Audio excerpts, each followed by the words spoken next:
Ellie and I were married 16 years ago. I spent most of that time waiting, as they say, for the second shoe to drop. Ellie was the most beautiful girl I'd ever seen. Now she was the most beautiful woman I had ever known. In high school, she was 3 grades younger than me. She was homecoming queen, captain of the basketball team, and she still owned the school records in the 400 and 800-meter dash. To say she was popular is like saying an eagle can fly. It just doesn't ring true. Ellie was a walking wet dream for every man who could still take a breath.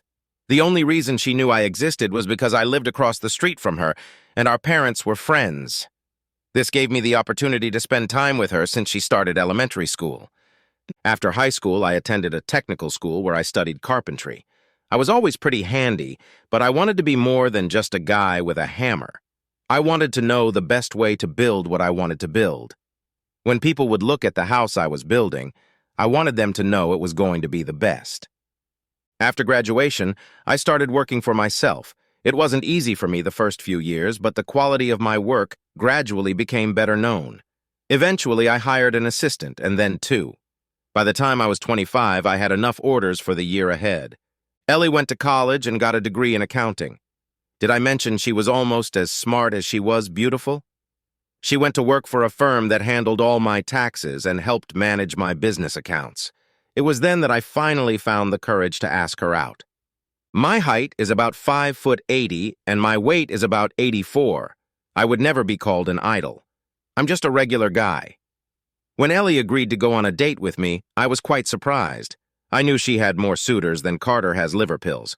I warned myself that she'd go out with me once or twice and then leave. I never understood why she kept dating me and eventually agreed to marry me. I knew I was the luckiest guy on the planet, except for one thing. I kept waiting for the other shoe to drop. She was beautiful, smart, athletic, and very pleasant to be around. How long would it take for her to realize that she could find a better man than me? Even after she gave me 2 of the most wonderful girls in the world, I was still afraid it wouldn't last. Jen and Audrey were the perfect daughters, at least in my mind. I had done the only thing I could think of to be the best husband and father I could be. I wasn't handsome and I wasn't a rich guy, but I was committed to my family and hoped that my efforts would ward off the forces of evil, that there wouldn't come that inevitable day when Ellie would realize she could make better choices and resent me for keeping her from her destiny. Sunday morning, I was in the basement, working on finishing a playroom that the girls could use to hang out with their friends. We had a laundry chute that ran from a large closet next to the kitchen into the basement, so any sounds in the kitchen could be heard in the basement. I heard the doorbell ring and Ellie opened it. The voices were muffled at first, but as they approached the kitchen, I could hear them clearly. It was Helen Drake, Ellie's best friend. "I won't be long, Ellie. I just wanted to come by and ask if you'd heard the news. Do you know who's back in town?" Helen asked. "Oh, Jay Simpson," suggested Ellie. "Elvis, Jimmy Hoffa, Sasquatch, Osama bin Laden. You'll tell me if I'm close, won't you?" "Now I don't feel like telling you," laughed Helen. "All your versions weren't bad, but still wrong. Do you remember Dan Wilkins?" "I've heard the name, but I can't remember where," Ellie replied. "I'm sure you can help me remember." "Great. You don't remember where you heard that name?" Ellen replied, "Didn't you scream it the night you lost your cherry? Didn't you date him for the last 2 years of middle school?" "Now that you bring it up, it seems to be true," Ellie grinned. He was just over 6 feet tall, with blue eyes and the sexiest smile that ever belonged to a man. The point guard on the soccer team. Didn't he help the baseball team win a state title? "I think you remember the same guy," Helen agreed. "I thought I'd add to your memory. He divorced the rich bitch he was married to and moved back to Westbury to open a law practice. I've heard that his hair growth line has moved back a bit, but he still looks really good." "I'm not surprised he got divorced," Ellie replied. "He always had a thing for women. He was a sports star with great looks. Women were always hitting on him." "As I recall, you've had a few yourself, Ellie," Helen laughed. "Does Ted know about you and Dan? How's he going to take it when Dan comes back to town?" "He knows that Dan and I dated for a couple years. He knows I wasn't a virgin when he and I started dating after college. We've never asked each other about old relationships," Ellie admitted. Some things are better left unsaid. We don't lie to each other, but we've never asked each other a lot of questions about the past. I wish Stan was like that. He hasn't stopped asking me about ex-boyfriends since we got married, Helen complained. Sometimes he seems jealous, and sometimes he seems turned on by what I tell him. Every now and then I wonder if he's one of those weird guys who likes to watch or something. I don't think he'll be watching for long before he pulls out one of his guns, Helen, Ellie cautioned her. Don't mistake a little curiosity and excitement for wanting you to have a boyfriend. I know Stan, and he's old school. If you try that, the shit will hit the fan. What about you, Ellie? Helen turned the conversation in another direction. What happens when you come face to face with Dan? How will you act? Will you hug him, shake his hand, pretend you don't know him, or go to bed with him? I think I'll shake his hand or hug him. I haven't seen this guy in almost 20 years. He might not be too impressed with how I've changed over the years, Ellie suggested. Yeah, well, you're probably right, Helen said sarcastically. You've gone up a bra size, you've kept your waistline the same, you haven't gotten a wrinkle, and your breasts are still gravity-defying. Dan will be so glad he didn't marry you. That was the last sentence I heard as both women apparently walked toward the front door. I sat down and pondered what I had heard. I knew that Ellie hadn't been a virgin when we'd started dating, and I'd even suspected that Dan Wilkins was the lucky guy who could claim that prize. Now I knew that for sure, and it bothered me for some reason. I was happier not knowing anything for sure about the men she had slept with. I also realized that my fear now had a face and a name. Rumor had it that Dan Wilkins was a high-ranking corporate lawyer. He married a girl from a prominent family in Rhode Island and was the poster boy for the small-town propaganda machine of the local guy who achieved success and a beautiful life. He had become a local celebrity by succeeding in life and staying away from his roots. Now he was returning to Westbury to open a law practice. Combined with the fact that he was single again, I realized my Waterloo was coming. I had never been an athlete or a scholarship athlete. I've never won many awards for hard work. My work doesn't get attention or even popularity. While I always expected something like this to happen, I had no plan to prevent it. Dan was everything I wasn't. You can't change human nature. In the end, I decided to do the only thing I could do. Redouble my efforts to be the best husband and father I could be. It wasn't a very good plan, but it was all I could come up with. After a while, I went upstairs for a soda. Ellie was working in the kitchen. Did I hear you talking to someone the other day? I asked. Helen stopped by to chat for a few minutes, Ellie admitted. She didn't stay long. There was no mention of handsome Dan Wilkins coming to town. I pondered that silence as I went back to work in the basement. It was big news to Helen and Ellie, but she never bothered to tell it to me. She didn't feel comfortable discussing her first lover or his return. I had a bad feeling about this guy. The next couple weeks passed without much happening. I took every opportunity to be a caring father to my girls and a husband to Ellie. I think she was surprised by my attentive behavior but never expressed any doubts. I tried very hard to be a wonderful lover to her. I took her out to dinners and took her shopping. If something did go wrong, I wanted to make sure I did everything I could. Then things started to fall apart. Ellie was the chairperson of a local hospital relief organization. They held events to raise money for equipment needed to keep our hospital up to date. She held this position for several years and did an excellent job. The charity held several fundraising events throughout the year. It was standard practice to get someone from a local business to co-chair the event. So I wasn't surprised when Ellie told me that the charity had asked Dan Wilkins to co-chair Casino Night, which is held every spring. What surprised me even less was that he agreed. He would work closely with Ellie over the next few weeks as they put the event together.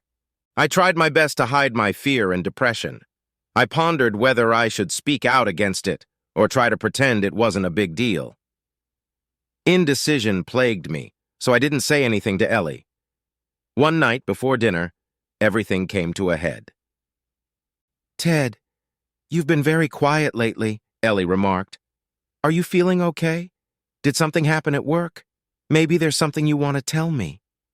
She was like that. I could never hide anything from Ellie. She seemed to know me better than I knew myself. I'm just a little upset about the upcoming fundraiser you'll be working on, I replied. You're so busy, I don't see you for weeks. It would be nice to have someone else do it this time. You've already done so much more for the charity than you need to. I always thought you were proud of my work for the hospital, Ellie replied. Do you want me to resign, Ted? If you say the word, I'll resign tomorrow. It's not that I want you to quit, I mumbled. It's just that you do so much, and the girls and I don't see you for a month or more. Can't you let someone else take charge of this event? Is it this particular event that bothers you, Ted? Ellie asked. Or does it have something to do with Dan Wilkins working with me on this event? I'm just trying to tell you that I like having you home with me. I know he's an important lawyer and has had a lot of success. He was a star jock and a big Romeo and probably still is, I continued. He's single and, from what I hear, a ladies' man. I'd like it better if you weren't around him. I said what I had promised myself not to say. I confessed that I was worried about the damn guy. Ted, you're afraid I'm going to go out with Dan, aren't you? Ellie gasped. That was a long time ago, Ted. I'm your wife now. We have 2 daughters. I'm not going to change horses at the crossroads. Somehow that didn't allay my fears. Ellie seemed to mean that she was stuck with me and would make the best of what she had. I felt like I was the freaking joker in the deck, and she pulled me out. The next step would be the rebound pile. I felt anger and fear. My face turned red and my hands clenched into fists. I turned around and walked out of the room before I said something even more stupid or started sobbing like a baby. I was just starting to realize how much this situation was bothering me. I decided to get in my pickup truck and go for a drive. It always helped me relax and think things through. As I climbed into the pickup, I heard Ellie calling my name, but I pretended not to hear it. I drove down the road. I had to be back in half an hour. I knew that if I didn't show up for dinner, the girls would be worried. I didn't need my uncertainty affecting them as well. Dinner was a little tense, but the girls were talking so much that they didn't seem to notice that Ellie and I were quiet. We cleaned up and watched TV for an hour. Then the girls went to their rooms to do their homework. Ted, tell me, what do you want me to do about this fundraiser? Ellie asked quietly, moving closer to me. I don't have a problem with Dan, but if it bothers you, I'll say no, or ask him to resign or think of something else. Honey, I hate to be such a jerk, but he bothers me. He bothers me a lot. I know you dated him for a couple years and you were close. I know you're a wonderful wife and mother, I added. The problem is that he's better looking, better financially, better with the ladies. In general, he trumps me in every way. You're so beautiful, Ellie. You can get any man you want. You'll want something better than a guy like me, and who can blame you? She just stared at me like I had a frog growing on my nose. I was embarrassed to tell her about my fears, and I was worried how she'd react. Ted Rigby, she said admonishingly. How can you even say that? I can't believe you could think such a thing. I didn't know what to say, so I just stayed silent. My thoughts were jumbled, and I didn't know what to think. You must be the dumbest, blindest man on the planet. There isn't a woman who knows you who wouldn't switch places with me in a heartbeat. You are handsome, strong, kind, hard-working, devoted husband and father. The girls adore you, and frankly, so do I. I bet our fortune exceeds Dan's by a factor of 2, and that's mostly because you're such a good carpenter and I'm your business manager. You're too soft to be really good at business. But that's fine, Ted. You're kind and sensitive to people and their problems. It never occurred to me that you thought I might leave you for another man, Ellie admitted. Honestly, I'm the one who should be worried. I got a gold mine when I had you. I pulled Ellie to me and hugged her until my eyes were dry. She said everything I needed to hear. I felt like the weight of the world had been lifted off my shoulders. I'm sorry for being such a jerk, I finally managed to say. Do what you have to do for the fundraiser, I won't mind. We went to bed early and stayed up late that night. I felt like a teenager again and couldn't get enough of Ellie. I did everything a man can do to pleasure a woman and a few things that a civilized man doesn't even think about. She fell asleep in my arms, and I felt wonderful. Now, have you ever noticed that the words you share at night and believe in with all your heart and soul start to sound hollow in the light of day? I opened the door and could have gotten Ellie to remove herself from the damn fundraiser, but she got romantic and scattered compliments until I nodded my head. The nagging doubts returned the next day. You can't live with a feeling for 16 years and then give it up in 5 minutes. Over the next few weeks, Ellie was gone for meetings quite often. The girls and I had been through this before, but never had it been this painful for me. The thought of her being with that sneaky Wilkins annoyed me to no end. I tried very hard to act normal, but I knew Ellie was picking up on my insecurities. Our conversations became a bit strained again. She was working hard and not getting enough rest. I hadn't gotten enough sleep in weeks. We were strained to the breaking point. I wasn't sure if it wasn't my imagination, but it seemed like she was spending more time on this fundraiser than any of the previous ones. Several times I caught her quietly talking on the phone. For someone who was already paranoid, these were all bad signals. Our sex life was gone. I just tried to hold out until casino night was left in the rearview mirror. The afternoon before the big fundraiser, I promised to pick Ellie up from the community center where she and her committee were decorating the space and making final preparations. I was supposed to pick up the girls after practice first and then pick up Ellie. She went with Helen that morning. They had to do some last-minute shopping for prizes. The girls called me to tell me that practice had been canceled. It had been raining heavily since the previous evening. A flood warning had been issued because of the rain and snow melt. Since practice was canceled, I arrived at the community center to pick up Ellie an hour earlier than scheduled. I told the girls to wait in the car while I went inside to see if their mom was ready to leave already or if I needed to come back later to pick her up. I walked into the lobby and ran into Helen. "Can you tell me where Ellie is?" I asked. "I'm a little early today, and I want to tell her I can come back later if I need to." "I haven't seen her lately, but she's probably in the office getting games and tickets ready, Ted," Helen replied. "Do you want me to look for her?" I told Helen that I would find her myself and let her keep on with the jewelry. I walked over to the office and cautiously checked the door. It was locked. That was enough to take my suspicion to a new level. Why would they lock themselves from someone? I quickly examined the door. It was one of those cheap, hinged doors. I refused to use them in the houses I built. I knew they couldn't withstand hard knocks. I backed up a few steps and hit the door with my shoulder. The jam gave easily and the door swung open. I saw Dan Wilkins for the first time since he'd returned to Westbury. He had his arms around Ellie across the table and was holding her tightly. "Ted!" Ellie gasped. I didn't wait for him to continue. I turned and walked back down the hall. I could barely see where I was going. My hands were shaking and my stomach hurt. All I could think about was getting as far away as quickly as possible. I felt that distance would somehow lessen the pain. Helen started to say something as I walked past her, but the look on my face silenced her. She turned and looked toward the office as I passed her. When the girls asked if Mom was coming with us, I barely managed to carp a negative answer, started the car, and drove out into the rain. The weather suited my mood just fine. As we pulled up to our street, I noticed the creek bubbling, overflowing over a small bridge. Being a cautious person, even in a state of depression the likes of which I had never known, I stopped the car to check out the situation. To my surprise and horror, I realized that the bridge was indeed gone. I almost drove into the raging torrent along with my two girls. My knees shook as I realized how close I had come to terrible danger and possibly death. I snuck back through the rain to the car and turned it around. I was torn between wanting to block the road so no one would drive into the creek and the need to get the girls home. Half a mile away, I saw a police car at a flooded intersection and decided to let them know the situation. I would then detour around to take another road that didn't require crossing the creek. The policemen, on the other hand, could arrange for a barrier to be set up. As I drove, I realized that I was extremely hurt and disappointed, but not surprised by Ellie's cheating. By waiting for him for so many years, I may have created the very problem I feared. That's what always happened in the old Outer Limits and Twilight Zone series.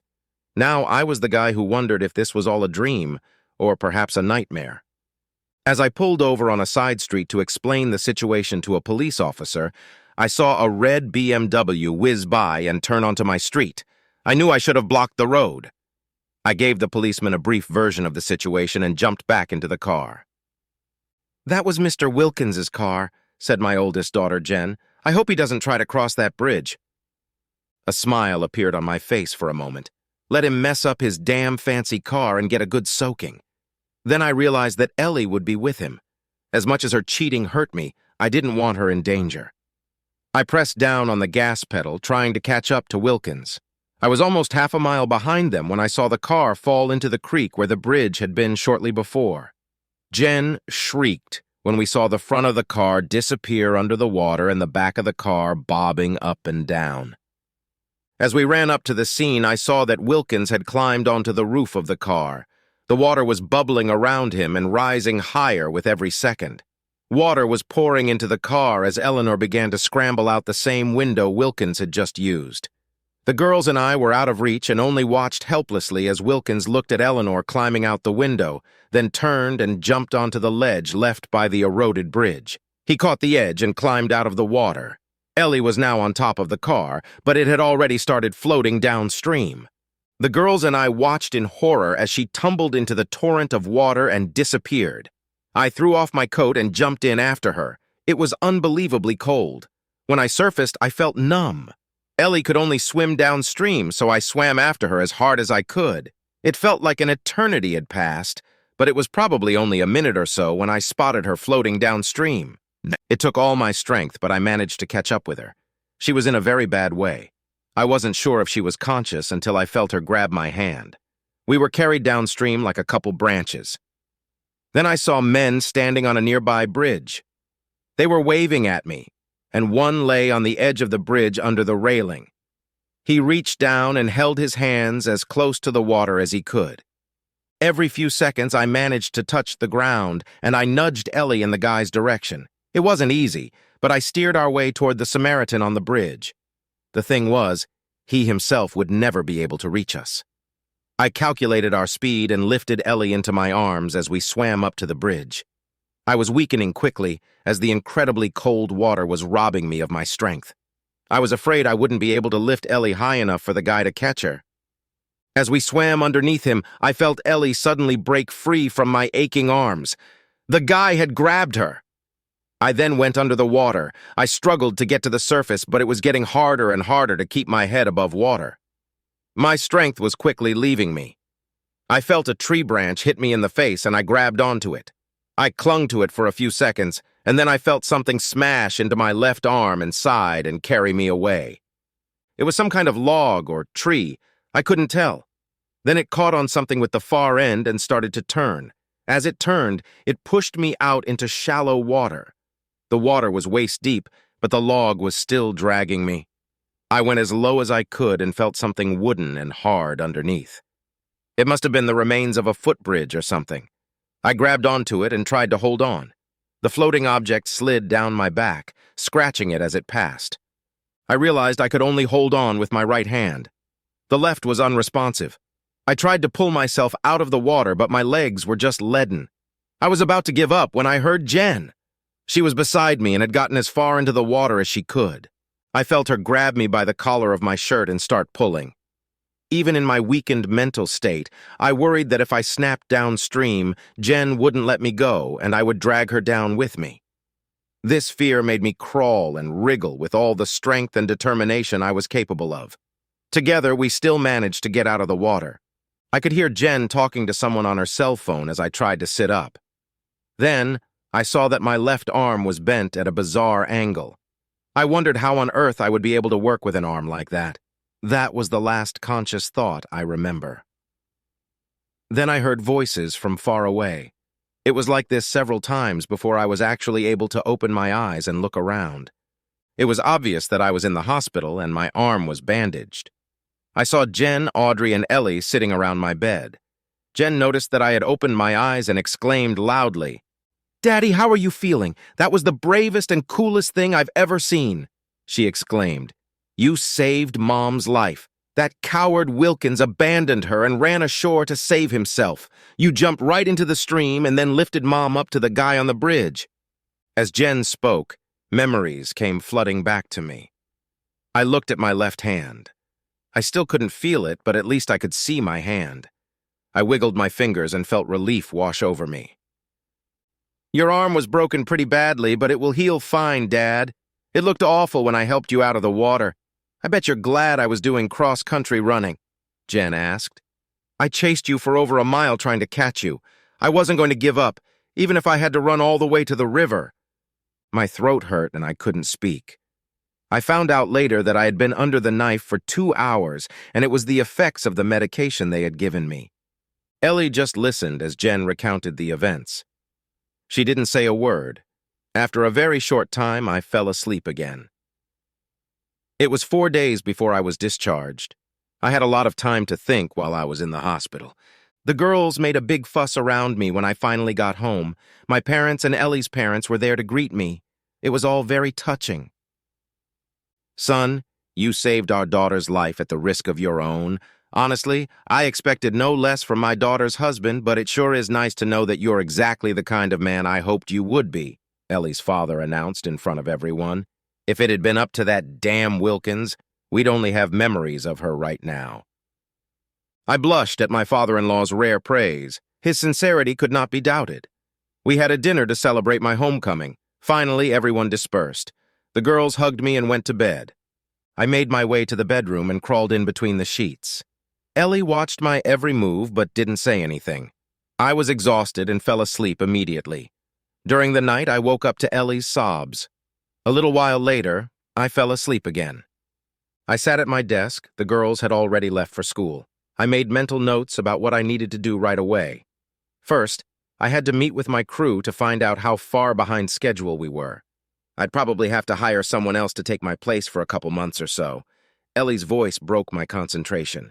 Ted, I'm so sorry about everything. You saved my life, even after everything I did to you. When I was tossed around in the flood of water, I really wanted to die, but I knew you'd come for me. It wasn't hope, it was certainty. Dan was just a stupid mistake. He's not even good enough to serve you shoes. I made a serious mistake, but I'm determined to make it up to you, Ted, even if it takes the rest of my life. I'll do anything you ask, Ted, Ellie promised. Just tell me what you want. Ellie, I've had a lot of time to think. You just happened to get into the flow. I couldn't stand by and watch you get hurt or die because of an accident. But if you had stood next to me and said you wanted to jump into the raging waters, I would have done everything I could to prevent you from doing so. If after all my efforts you did jump, I would feel bad watching you being carried away, I admitted. However, I wouldn't jump in after you. Ellie held her breath as she listened to me. I continued. Ultimately, each of us is responsible for our actions. You knowingly, willingly, even eagerly jumped into Dan Wilkins's arms and into his bed. It wasn't an accident. I tried to convince you not to get involved with him, but you did it anyway.